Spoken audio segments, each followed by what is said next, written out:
Reproduction in lower and higher animals इस chapter को भी खत्म किया था। आज हम बात करने वाले हैं रिप्रोडक्टिव हेल्थ के बारे में। जो भी कुछ पोर्शन बचा है रिप्रोडक्टिव हेल्थ का, आज उसे पूरी तरह से कंप्लीट करेंगे बेटा। तो देखिएगा, आप सभी को पता है रिप्रोडक्शन इस चैप्टर के अंदर रिप्रोडक्टिव हेल्थ ये बहुत इंपॉर्टेंट मायना रखती है और आपको इसी कंसेप्ट से 2 या 3 क्वेश्चन भी आते हैं एग्जाम में। तो पार्चुरेशन के बाद हम सीधा चलते हैं रिप्रोडक्टिव हेल्थ की तरफ। बच्चों, रिप्रोडक्टिव हेल्थ का मतलब क्या होता है ये आपको पता होना बहुत जरूरी है।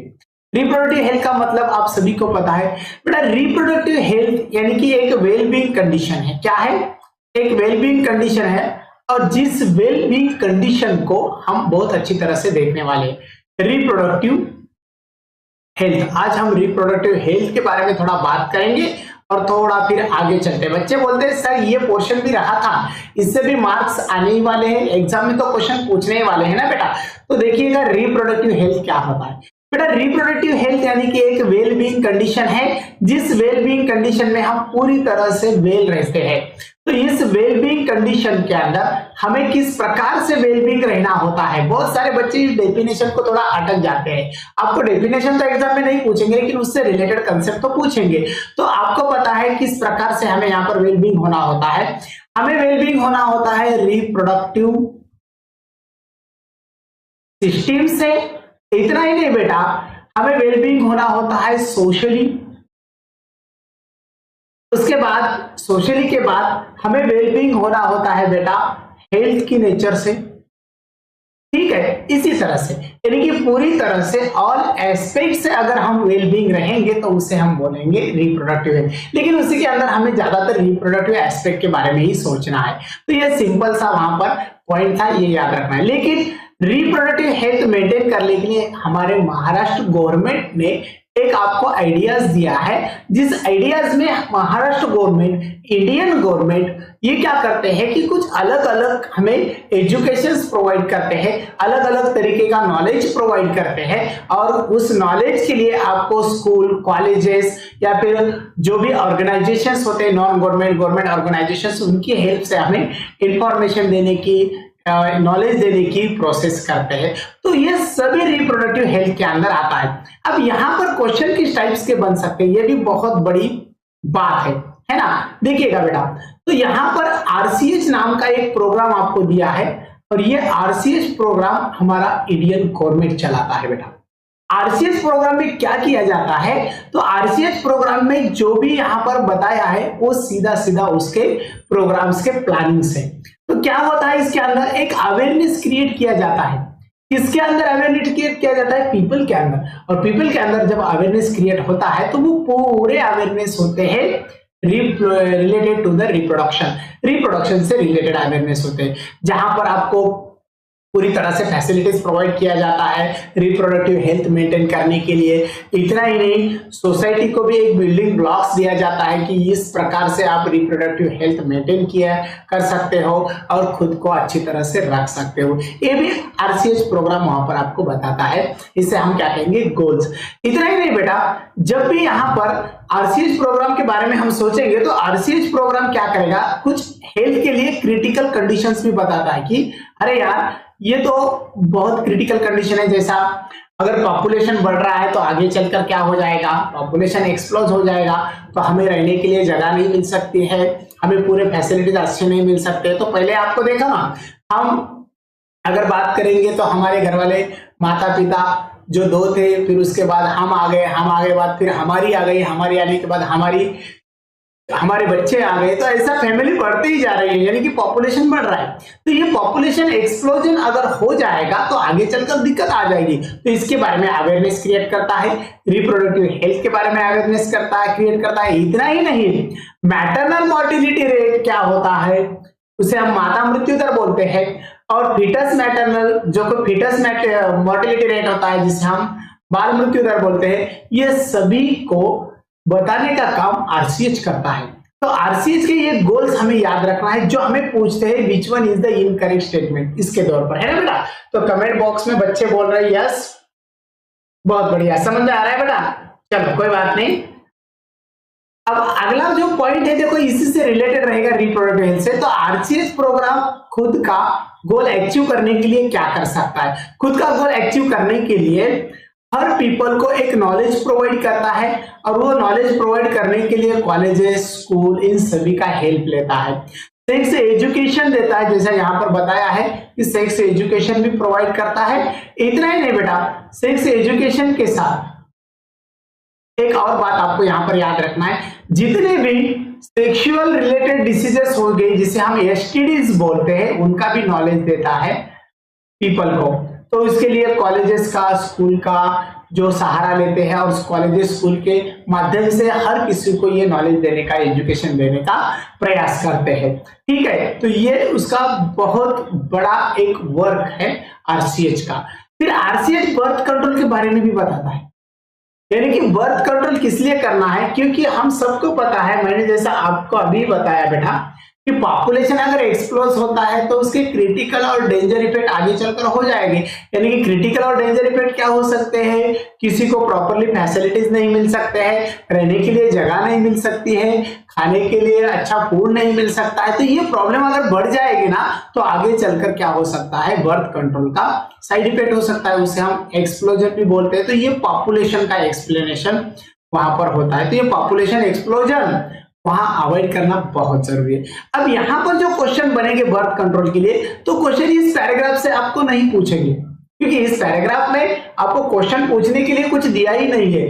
बर्थ कंट्रोल करने के लिए किस प्रकार के टेक्निक अप्लाई किए जाते हैं, ये आपको यहाँ पर बताना है। और जो भी टेक्निक अप्लाई करते हैं, उस टेक्निक के ऊपर हमें क्वेश्चंस आते हैं। तो यहाँ पर जो टेक्निक्स है, उनमें से एक होती है टेम्पररी और दूसरी होती है permanent. Means how we can control the birth, या फिर how we can control the population, ये यहाँ पर बताना है। और जब भी पॉपुलेशन को कंट्रोल किया जाता है, बर्थ को कंट्रोल किया जाता है, तो ऑब्वियसली आगे चलकर तो पॉपुलेशन नहीं बढ़ेगी, और पॉपुलेशन भी नहीं बढ़ेगी ना बेटा।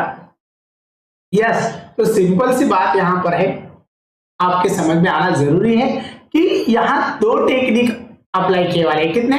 दो टेक्निक। ये जो दो टेक्निक है, उनमें से एक परमानेंट मेथड है और दूसरी टेम्पररी मेथड है। तो इस तरह से दो मेथड्स वहां पर बहुत जरूरी होते हैं ना। तो ये आपको यहाँ पर बताया था इससे पहले। अब चलो, ये मेथड कौन से बेटा? इनमें से सबसे फर्स्ट वाली जो मेथड दी है वो है टेम्पररी। सिंपल सी बात है। अब टेम्पररी मेथड में बच्चे थोड़ा कंफ्यूज होते हैं कि यार सर ये टेम्पररी मेथड क्या होती है। तो बेटा देखो, ये जो टेम्पररी मेथड है ना, ये कुछ दिनों के लिए होती है, ये परमानेंट नहीं होती है। जहां पर किसी प्रकार से हम परमानेंटली बर्थ को कंट्रोल नहीं कर सकते। लेकिन टेम्पररी मेथड में फर्स्ट वन जो दिया है, इसके भी कुछ सब स्टेप्स आगे दिए हैं। तो इनमें से फर्स्ट दिया है नेचुरल मेथड, जिसे सेफ पीरियड हम बोलते हैं।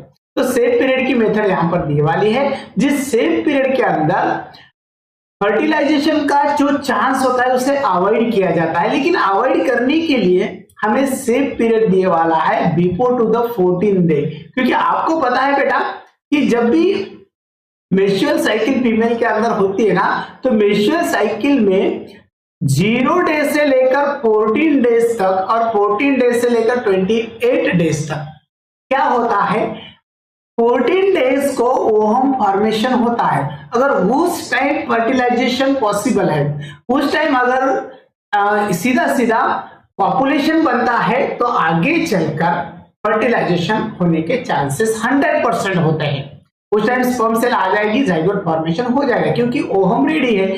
लेकिन before to the days of the 13, एक सिंपल सी बात आपको यहां पर बताऊंगा, 13 डेज से पहले ओहम तो नहीं है।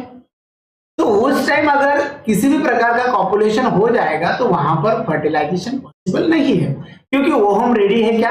नहीं है। तो इसे बोलेंगे सेफ पीरियड। ये बात याद रखिएगा।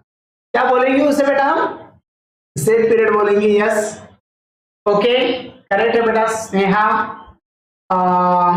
ओके, सरगम बेटा, दीपाली करेक्ट है, ओम बेटा करेक्ट है। तो ये बात यहां पर याद रखिएगा। अब क्या होता है, 14 से लेकर 15 डेज, 16 डेज, 17 डेज, ये 3 डेज होते हैं ओहम के फर्टिलाइजेशन के। ये 3 डेज अगर छोड़ दिए, तो इसके बाद 18 से लेकर 28 तक फिर पॉपुलेशन हो जाएगा, तो वो भी सेफ पीरियड बनता है। वहां पर भी फर्टिलाइजेशन का चांस नहीं है। बस यही यहाँ पर पूछा है। आपको इतना ही बताना है कि क्वेश्चन अगर पूछेंगे आगे चलकर तो आपको ये पूछेंगे कि किस प्रकार से सेफ पीरियड मेंटेन किया जाता है। तो सेफ पीरियड में जब भी इंटरक्रॉस होता है तो उस टाइम लेस चांसेस है फर्टिलाइजेशन के, क्योंकि वहां पर ओहम एब्सेंट है बेटा। यस, समझ में आ रहा है ना? कमेंट बॉक्स में बच्चे यस बेटा बहुत करेक्ट है, सभी बच्चों ने करेक्ट आंसर दे रहे हैं, बहुत बढ़िया, बहुत प्यारे बच्चे हैं। ओके चलो, तो ये समझ में आ गया बेटा सेफ पीरियड। दूसरा जो टाइप है आपके सामने इस प्रकार से, इसे क्वार्टस इंटरप्रिटस हम कहते हैं। क्वार्टस इंटरप्रिटस का मतलब क्या होता है बच्चा? आपको एक सिंपल वे से मैं बताना चाहूंगा। क्वार्टर इंटरप्रिटस को हम विथड्रॉवल मेथड बोलते हैं। क्या बोलते हैं? Withdrawal method. जब भी इंटरक्रॉस होता है तो उस टाइम पेनिस को वजाइना से विथड्रॉ किया जाता है, और ड्यूरिंग टू द इजैकुलेशन, जब भी इजैकुलेशन होता है ना तो मेल पार्टनर क्या करेगा? मेल पार्टनर विथड्रॉ करेगा पेनिस को from the vaginal tract just before to the ejaculation. ठीक है, और ये सेंटेंस एग्जाम में इसी प्रकार से पूछ सकते हैं। तो उसी टाइम जो भी इजैकुलेशन चलेगा तो इजैकुलेशन बाहर हो जाएगा और फर्टिलाइजेशन पॉसिबल नहीं है। लेकिन ये 100% श्योर मेथड नहीं है बेटा। कभी कभी प्री इजैकुलेशन से भी स्पर्म सेल पास हो सकते हैं, और इस मेथड को हम 100% श्योरली नहीं बता सकते हैं। ठीक है, तो not sure method for this. यह समझ में आ गया? तो इसके बारे में अब ज्यादा तो बात नहीं करूंगा मैं, ताकि इसके बारे में हम जब भी टॉपिक पढ़ रहे थे तो आपको अच्छी तरह से मैंने बता दिया था। अब उसके बारे में ज्यादा भाष्य करने की मैं कोशिश नहीं करूंगा। देखोगा और एक बात, लैक्टेशन एमनोरिया नाम का एक स्टेज दिया है, जिस टाइम क्या होता है कि जब भी फर्स्ट प्रेगनेंसी होती है और फर्स्ट प्रेगनेंसी के बाद फर्स्ट पार्चुरेशन होता है, तो उसके बाद बेटा आपको पता है फर्स्ट 6 मंथ जो होते हैं ना, तो वो बेबी के मिल्क फीडिंग के होते हैं। तो उस टाइम किसी प्रकार से मेंस्ट्रुअल साइकिल नहीं चलती है फीमेल के अंदर। चलेगी क्या? नहीं चलेगी। तो मेंस्ट्रुअल साइकिल वहां पर एब्सेंट होती है। तो इन 6 मंथ के अंदर ओहम फॉर्मेशन तो नहीं है, है क्या? No ovum formation. अब ओहम फॉर्मेशन नहीं हो रहा है तो सिंपल सी बात है, उस टाइम अगर इंटरक्रॉस भी होता है तो किसी प्रकार से फर्टिलाइजेशन पॉसिबल ही नहीं। स्पर्म सेल आ जाएंगे लेकिन इस स्पर्म सेल को ओहम मिलने ही वाला नहीं है। अब ओहम नहीं मिलेगा तो फर्टिलाइजेशन पॉसिबल नहीं है। इसे लैक्टेशन एमनोरिया के नाम से हम जानते हैं, या फिर उसे अब्सेंस ऑफ द मेंस्ट्रुएशन भी बोलते हैं। तो इसके ऊपर एग्जाम में क्वेश्चन किस प्रकार से आएगा? तो इसके ऊपर एग्जाम में क्वेश्चन आया था, after two the first parturition the time period that is the 6 month is dash dash time. कौन सा टाइम है वो? तो वो है लैक्टेशन एमनोरिया या फिर अब्सेंस ऑफ द मेंस्ट्रुएशन। दोनों में से एक ऑप्शन करेक्ट रहेगा वहां पर। यस बेटा, चलो बहुत बढ़िया। बच्चे बोल रहे सर थोड़ा, चलो अभी मैं आज फास्ट नहीं लेने वाला हूं बेटा, ताकि इस पॉइंट से हर एक पॉइंट से क्वेश्चन बनता है और टाइम भी हमारे पास बहुत कम है एग्जाम का। तो अभी हवा चल रहा है ना, तो टाइम तो अच्छी तरह से स्पेंड हमें करना होगा। उसके बाद दिया है केमिकल मीन्स। केमिकल मीन्स जिसे हम स्पर्मिसाइड्स बोलते हैं, और जो भी स्पर्मिसाइड्स है इस नाम से ही आपको पता चलता है कि स्पर्म सेल को किल करना। स्पर्म सेल को किल करने वाले जो भी मीन्स यहाँ पर यूज किए जाते हैं, जो भी यहाँ पर कंटेंट्स यूज किए जाते हैं, उन सभी को इस सिचुएशन में देखते हैं आप। जैसा उसके अंदर देखो, आपको पता है कि आगे चलकर आपके सामने एक पॉइंट भी दिखाई दे रहा है, उसके अंदर क्रीम्स दिए वाले हैं, कुछ फोम्स दिए हैं, टैबलेट्स है, जेलीज है। तो दीज आर द स्पर्मिसाइड्स। तो ये spermicide during to the sexual contact ये पार्टनर को दिए जाते हैं या फिर वजाइनल पार्ट्स पर लगाए जाते हैं, और उसके बाद स्पर्म सेल का मोटिलिटी स्लो किया जाता है या फिर स्पर्म सेल को किल किया जाता है। तो ये यहाँ पर प्रोडक्ट होते हैं। लेकिन ये प्रोडक्ट जो है ना बच्चा, ये प्रोडक्ट थोड़ा एलर्जेटिक भी हो सकते हैं, यानी कि ये क्रिटिकल प्रोडक्ट है जिसकी वजह से एलर्जीज हो सकती है। तो ये एलर्जेटिक प्रोडक्ट्स है और इन्फेक्टिव प्रोडक्ट है जिसकी वजह से साइड इफेक्ट बनेंगे। ओके, सो नेक्स्ट भी स्टेप आपको दिए हैं जो मैकेनिकल बैरियर्स होती है। मैकेनिकल बैरियर्स यानी कि किसी प्रकार के मैकेनिकल कंटेंट्स वहां पर इजाकुलेट के टाइम में या फिर सीधा सीधा इंटरक्रॉस के टाइम में दिए जाते हैं, लगाए जाते हैं, उसको हम बैरियर्स बोलते हैं, जिसके अंदर फिजिकली स्पर्म और ओवम का कांटेक्ट अवॉइड किया जाता है। तो इस मैकेनिकल बैरियर्स के अंदर अलग अलग टाइप्स को इन्वॉल्व किया है। उसके अंदर कौन इन्वॉल्व होता है? कॉन्डोम्स लाइक पार्ट होते हैं, जो रबर लाइक कंटेंट्स होते हैं। तो यहाँ पर एक एग्जांपल भी आपको दिया है, एज लाइक टू द निरोध, ये भी एग्जांपल यहाँ पर आपको दिए वाले है ना। तो ये इतना ही नहीं, ऐसे आर्टिकल से प्रेगनेंसी तो अवॉइड हो जाएगी, लेकिन बेटा ऐसे आर्टिकल से एसटीडीज भी अवॉइड होते हैं। सेक्सुअली कॉन्टैक्ट डिसीजेस जो होते हैं, as like to the AIDS, acquired immunodeficiency syndrome हम जिसे बोलते हैं, तो ये भी डिसीज, हार्मफुल डिसीज जो अवॉइड किए जाते हैं। ये समझ में आ रहा है ना? यस और नो? यस बेटा। अनुराग? ओके। तेजस बेटा रिप्रोडक्टिव हेल्थ के बारे में बात कर रहे हैं हम। विशाल बेटा ओके चलो, तो ये बात याद रखिएगा, ये मैकेनिकल बैरियर्स। उसके बाद मैकेनिकल बैरियर्स फीमेल्स के अंदर भी दिए वाले, फीमेल्स के लिए दिए वाले। तो फीमेल्स के लिए जो मैकेनिकल बैरियर्स है, उसके अंदर डायफ्राम है, सर्वाइकल कैप्स है, वाउल्स है बेटा। तो ये जो होते हैं, ये भी स्पर्म और ओवम का कांटेक्ट अवॉइड करते हैं। इतना ही नहीं, ये सेरिविक्स के अंदर भी बिठाए जाते हैं, ठीक है। तो ये एक कवर होती है रिप्रोडक्टिव ट्रैक के लिए ड्यूरिंग टू द इंटरक्रॉस, ठीक है। उसके बाद और भी एक पॉइंट आपको दिया है, इंट्रा यूटेराइन डिवाइसेस, जिसके अंदर यूटेरस के अंदर ये जो पार्ट है इसे बिठाया जाता है। उसके अंदर कॉपर्टी का एग्जांपल लिया है। एग्जाम के दौर पर आपको मल्टी लोड 375 याद रखना है बेटा, जो एग्जाम में पूछने के चांसेस होते हैं। इतना ही नहीं, LNG-20 जो आगे चलकर क्या करेगा, एक प्रेगनेंसी अवॉइड करने के लिए सपोर्ट करेगा, बर्थ कंट्रोल के लिए सपोर्ट करेगा, और प्रोजेस्ट स्टेटस जिसे हम बोलेंगे, तो ये क्या करेगा, प्रोजेस्टेरॉन का सिक्रेशन भी वहां पर मेंटेन करेगा। तो इस तरह से ये पूरे इंट्रा यूटेराइन डिवाइसेस होते हैं। अब उसी के कुछ हमें डायग्राम्स दिए हैं बेटा। इस डायग्राम में फर्स्ट वन जो होता है वो सर्वाइकल कैप होता है। तो ये फीमेल के लिए रहने वाला क्या है, एक आर्टिकल्स है, एक बैरियर्स है। फीमेल के लिए यहाँ पर लिप्स लूप्स भी दिया है, ये भी बात याद रखिएगा, ये भी फीमेल के लिए ही दिया है। सेकेंड जो दिया है कॉपर टिप, ये कॉपर टिप फीमेल के अंदर प्रेगनेंसी अवॉइड करने के लिए दी जाती है। इसे CUT के नाम से भी हम जानते हैं। ये यूटेरस के अंदर बिठाई जाती है और इसके लिए हमें बहुत सारे एग्जाम्पल भी दिए हैं। अब कॉपर टी के बारे में एग्जाम में क्या क्वेश्चन आएगा, तो कॉपर टी में पूछते हैं हमें कि कॉपर टी एक्चुअली क्या है। तो कॉपर टी स्पर्म की मोटिलिटी जो होती है वो अवॉइड करती है। समझ आ रहा है ना?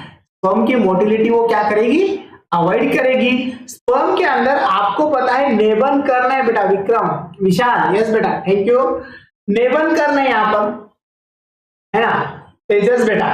तो जो नेबन करना है जिसे हम माइटोकॉन्ड्रिया बोलते हैं, तो उस माइटोकॉन्ड्रिया को डिसॉल्व करने का काम ये करेगा।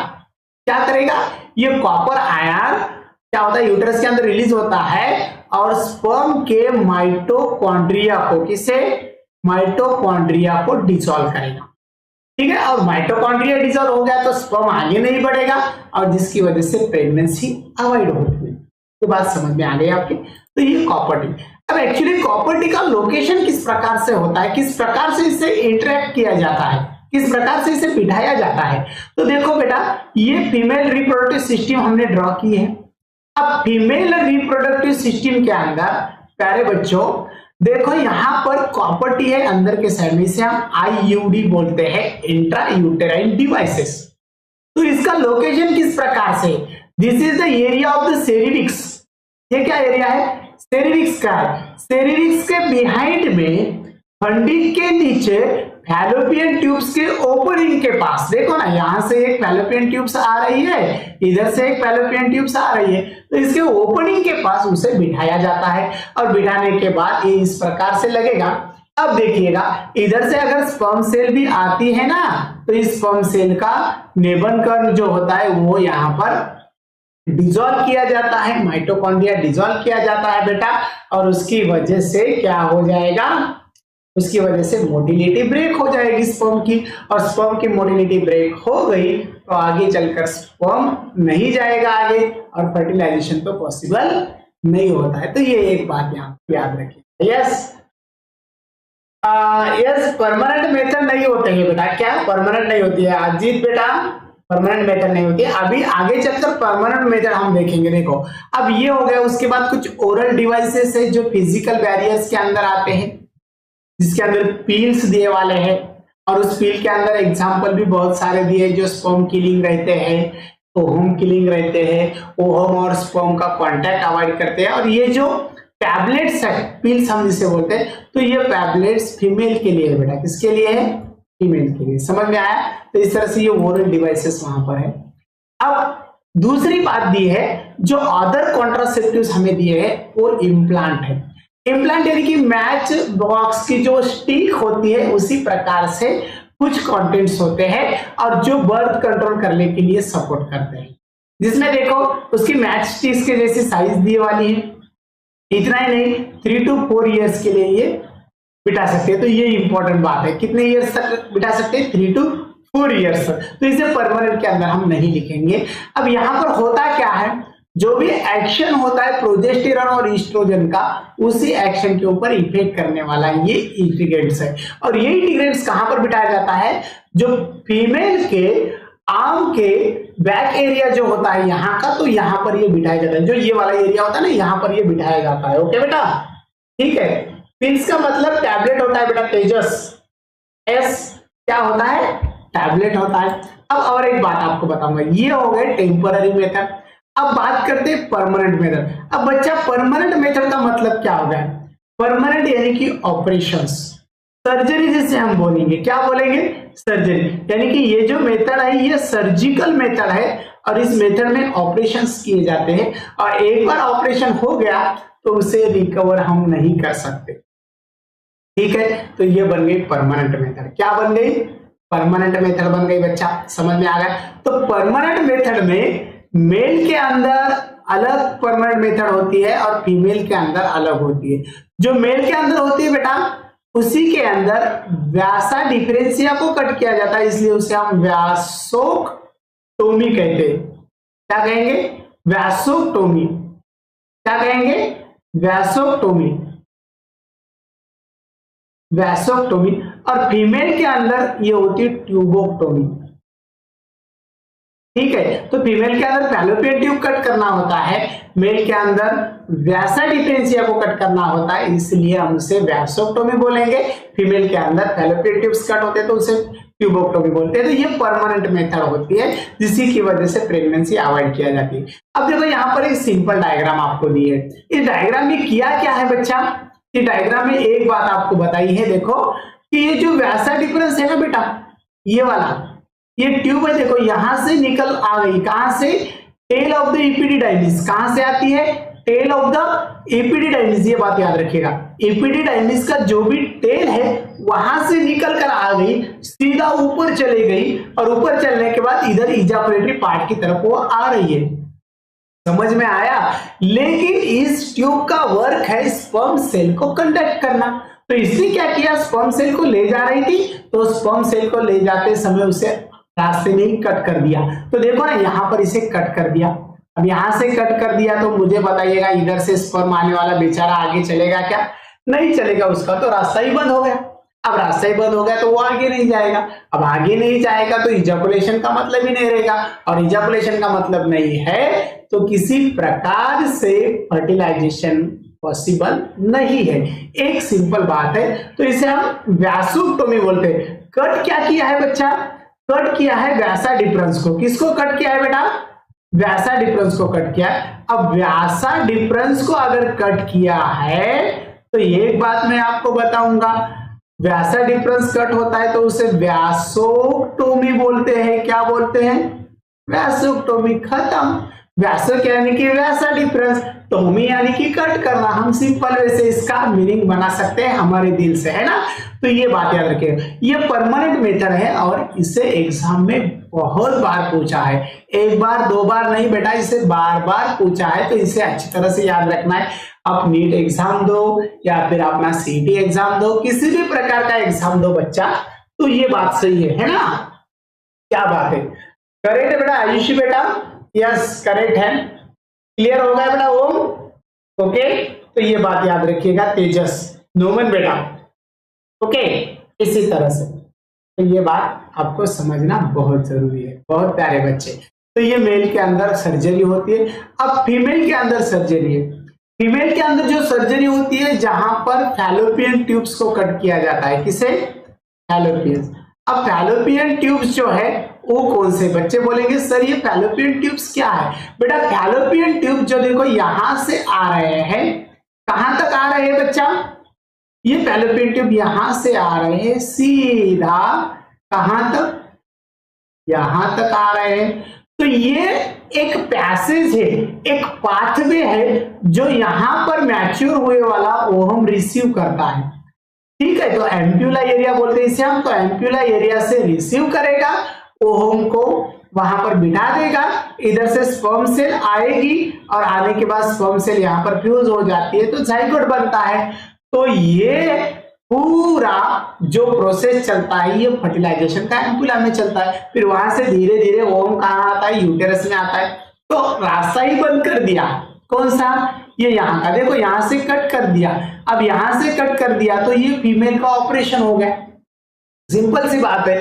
ट्यूब कट कर दिए, ओवम सेल आगे नहीं आएंगे, स्पर्म सेल भी वहां पर नहीं आएंगे, फ्यूजन नहीं होगा, फ्यूजन नहीं होगा तो फर्टिलाइजेशन नहीं होगा, फर्टिलाइजेशन नहीं होगा तो बर्थ कंट्रोल होगा, बर्थ कंट्रोल होगा तो पॉपुलेशन नहीं बढ़ेगा, पॉपुलेशन नहीं बढ़ेगा तो हम जितने हैं उतने आसानी से, आराम से और मजों में रह सकते हैं। तो इसलिए ये बर्थ कंट्रोल करना होता है। अब फीमेल के अंदर क्या किया है? ट्यूब को कट किया है। अब ट्यूब को कट किया है तो इसे हम बोलेंगे क्या?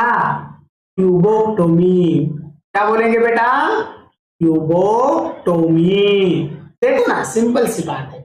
यस, ये भी परमानेंट मेथड है फीमेल के अंदर। किसके अंदर है बेटा?